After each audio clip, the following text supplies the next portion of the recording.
예, 문제 45번입니다. 유닉스에서 이 아이노드는 아주 잘 나오는 문제죠. 아이노드 항목이 뭐냐 이런 얘기입니다. 그러니까 파일을 컨트롤할 수 있는 제어 블록의 항목들이죠. 자, 일단 그 내용을 좀 더 살펴본 다음에 문제를 풀어볼까요? 자, 이렇게 제가 정리를 해놨습니다. 자, 컴퓨터 메모리에 운영체제가 있고 그 다음에 디스크에는 특정한 파일들이 있어요. 그쵸? 그래서 이 파일들을 끌어올려서 사용을 하려면 이 파일에 대한 정보를 갖고 있어야 됩니다. 그것이 우리는 이 정보를 수록한 유닉스 구조 아에 아이노드 테이블이라는 곳이 있습니다.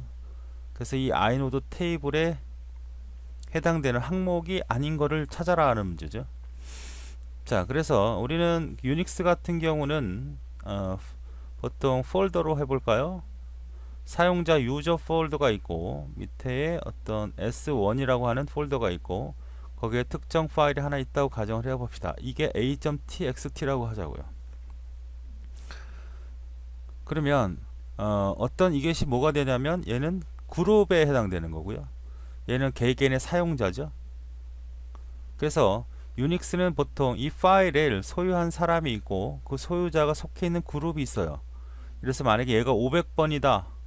그럼 여기 501번이고 여기 502번으로 이렇게 관리를 합니다. 그래서 우리가 볼 때는 영문으로 되어 있지만 실제로 내부 구조상에는 숫자로 관리를 해요. 그래서 이게 만약에 a.text라는 파일이었다면 이게 501번이 개인 유저 아이디입니다.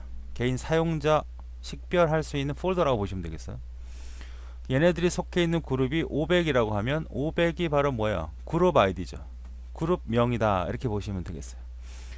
프로텍션이라고 하는 이거는 뭘 말하는 거지? 이 a.text를 rwx, rwx, rwx 소유자의 권한, 그룹의 권한, 전체 언어 누구나의 권한이라고 나와 있고 유닉스에서 우리가 폴더를 ls 명령을 추가하게 되면 맨 처음에 rwx, rwx, rwx 해주고 쭉 정보가 나오고 a.text라는 파일이 이렇게 나옵니다. 이게 바로 프로텍션인데 지금 상태 이거는 뭘 말하는 거고 소유자의 권한이고 이거는 그룹 사용자의 권한이고 이거는 어떤 누구나의 권한이에요. 그러니까 소유자 rwx는 뭐냐면 읽고 w는 write하고 x는 실행한다는 뜻이거든요. 그래서 이 파일은 읽고 쓰기 수정하고 읽기 쓰기 수정하고 읽고 쓰기 수정하고 모두 다 이렇게 되어 있다면 이 파일은 아예 보안이 되어 있지 않은 거죠.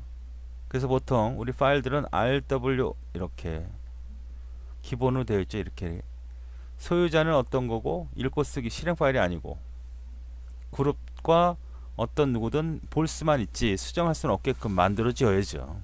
이런 형태로 우리가 파일에 대해서 어떤 프로텍트를 걸 수 있어요. 그 정보를 수록한 부분이 바로 이 프로텍션입니다. 파일 링크스라고 하는 것은 우리가 디스크 상에 어떤 파일이 있을 거 아닙니까? 그렇죠? 그럼 얘를 복사하잖아요. 그러면 이 복사가 지금 하나의 파일을 갖다가 두 개가 갖고 있는 거잖아요. 그러니까 두 개가 링크가 걸려져 있다 해서 링크 파일이 나와 있는 겁니다.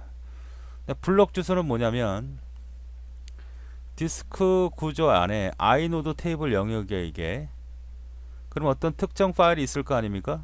이게 사용자 데이터 영역이라고 한다면 이 파일이 보통 유닉스에는 인덱스가 존재해서 이렇게 블록들이 존재해서 실제 데이터들이 저장이 되거든요. 그러면 예를 들어서 이게 58번이다 그러면 이 여기에는 블록 주소죠. 54번 해놨네. 이게 54번이면 아 실제 데이터가 있는 곳이 54번이라는 거를 54번이라는 거죠. 그래서 얘가 54번에 찾아와서 그 해당되는 데이터를 가져오게끔 해주는 요 내용을 블록 주소라고 하고 이 크기가 만약에 지금 상태는 이만큼이다 그러면 23,216바이트라는 정보가 들어가 있죠. 생성 날짜. 자, 요게 이제 시험에서 잘 나오는 부분인데 요거죠. 처음에 생성된 시기예요. 마지막 사용 시기 충분히 기억할 이유가 있습니다. 최종 수정 시기죠. 최초 수정은 의미가 없죠. 그죠? 최종이 의미가 있는 거예요. 그러니까 처음 언제 만들어졌는지 파일이 마지막 사용한 건 언제고 수정한 거는 또 언제. 사용했다는 것은 수정하지 않아도 사용할 수 있는 거 아닙니까? 그래서 요 세 개를 반드시 기억해야 돼요. 그 다음에는 파일 타입이죠. 속성. 일반 파일이냐. 지금 여기 보면 앞에는 원래 이렇게 붙어 있거나 어떻게 이렇게 붙어 있거나 해야 됩니다. 이 언더바는 뭐죠? 하이퍼는 일반 파일이라는 얘기고, 폴더, 디렉토리는 D라고 하는 걸 붙여주죠. 그래서 디렉토리. 소켓은 통신할 때 쓰는 형태의 파일이라는 정보죠. 그래서 요 세 가지를 주의 깊게 보시면 요 문제와 관련된 문제는 대부분 다 해결할 수 있어요. 자, 그래서 문제를 다시 확인해 보면, 자, 첫 번째 뭡니까? 파일이 처음 사용한 처음 변경된 시간을 기억할 필요는 없잖아요. 처음 생성된 시간이지. 이게 틀렸네. 소유자의 사용자 번호, 아까 유저 아이디죠. 아까 500번, 501번 이게 번호. 파일이 만들어진 생성 시간, 그 다음에 실제로 블록의 위치. 그래서 첫 번째가 답이 되는 문제겠네요. 예, 그래서 답이 1번이 답이 됩니다.